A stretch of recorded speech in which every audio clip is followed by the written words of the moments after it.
This is 60 Seconds for Sunday from the monks of St. Benedict's Abbey. In today's first reading, we hear one of the greatest promises God makes to us in the prophet Isaiah. He says, "You shall cry for help, and he will say, 'Here I am.'" Here I am.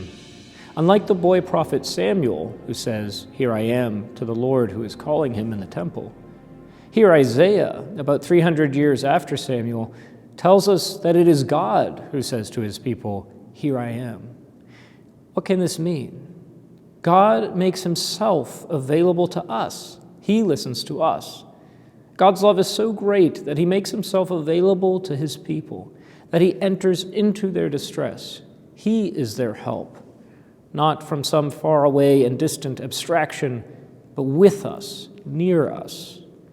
And in his presence, we can face anything. Isaiah says, "Then your light shall break forth like the dawn, and your wound shall quickly be healed. Your vindication shall go before you, and the glory of the Lord shall be your rear guard." But how is it that he is present to us? How is this promise recognized? What's the method that God uses to help us recognize his presence? Not in a magnificent speech, not in influencing news and media, not in the seats of power as the world understands power, but, as St. Paul says in the second reading, "I came to you in weakness and fear and much trembling, and my message and my proclamation were not with persuasive words of wisdom, but with a demonstration of spirit and power, so that your faith might rest not on human wisdom, but on the power of God." And what is the proclamation of Paul? Here I am. God is present with us. And the power of his presence is recognized in our need, our weakness. Our need is the ultimate detector of the divine presence.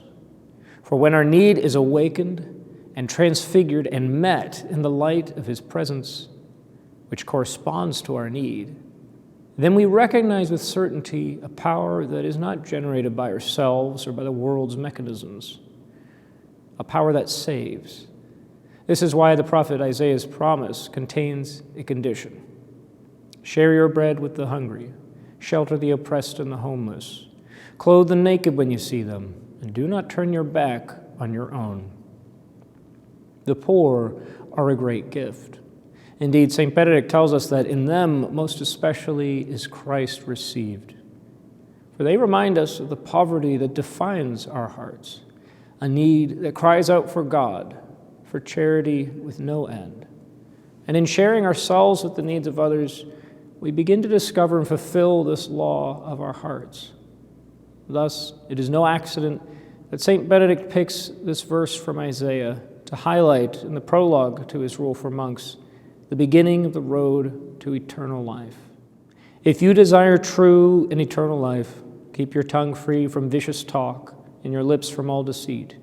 Turn away from evil and do good. Let peace be your quest and aim. Once you have done this, my eyes will be upon you, and my ears will listen for your prayers. And even before you ask me, I will say to you, 'Here I am.'" What, dear brothers, is more delightful than this voice of the Lord calling to us? See how the Lord in his love shows us the way of life. For more from St. Benedict's Abbey in Atchison, Kansas, see our website, kansasmonks.org.